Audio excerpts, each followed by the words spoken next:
Notre Dame Rugby player Makayla Atoigue finished a 2-week residency at the American Rugby Pro Training Center in Little Rock, Arkansas. Makayla was one of 12 girls from across the nation who lived and trained together as a team. I found ARPTC back in October, and I put in all my information, and I just hoped to get a call back, and I actually didn't till April. But through October to April, I just kept training as if it was already set in stone because I knew I really wanted to go there. But in the midst of all that, I was just applying because I knew I needed to do something. I knew this summer I had to do something, and I had to put myself out there even if I didn't know how to. I just kept on Googling. The Googling and persistency paid off as Atoigue was able to take advantage of the college scouting event. She was also able to network and speak to a few coaches who attended this year's event. My head coach for the training center is also the head coach for Princeton. I got a really good relationship with her. Ivy League coaches and other universities with varsity rugby programs. I got to talk to all of them, and I got to become very familiar with them. They got to see me play, and I left Arkansas 3 days ago, and I've just been jumping on so many Zoom calls with these different coaches.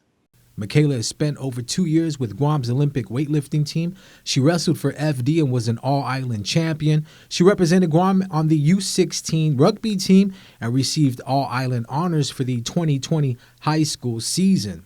24/7, 4 trainings a day. Guam is hot, but Arkansas was hot too. We trained 4 times a day, and then to come back to our hotel and still have another session, which is recovery, because that's just as important as training.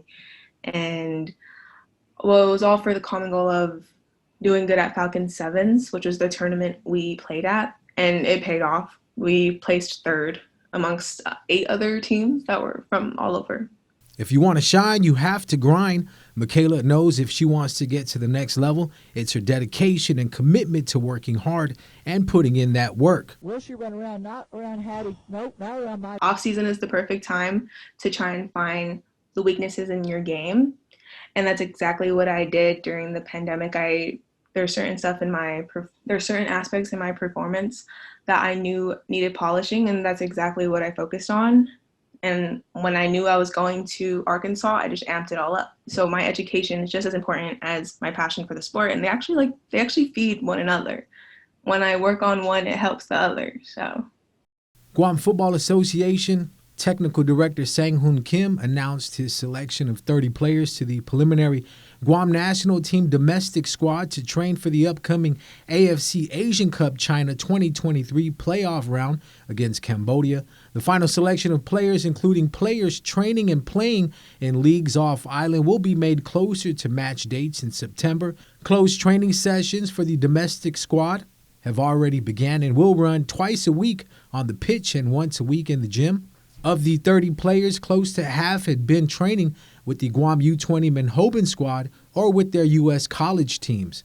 On June 24th, the Matao Guam national team learned of its next opponent, Cambodia, during the AFC Asian Cup China 2023 playoff round official draw held in Kuala Lumpur, Malaysia.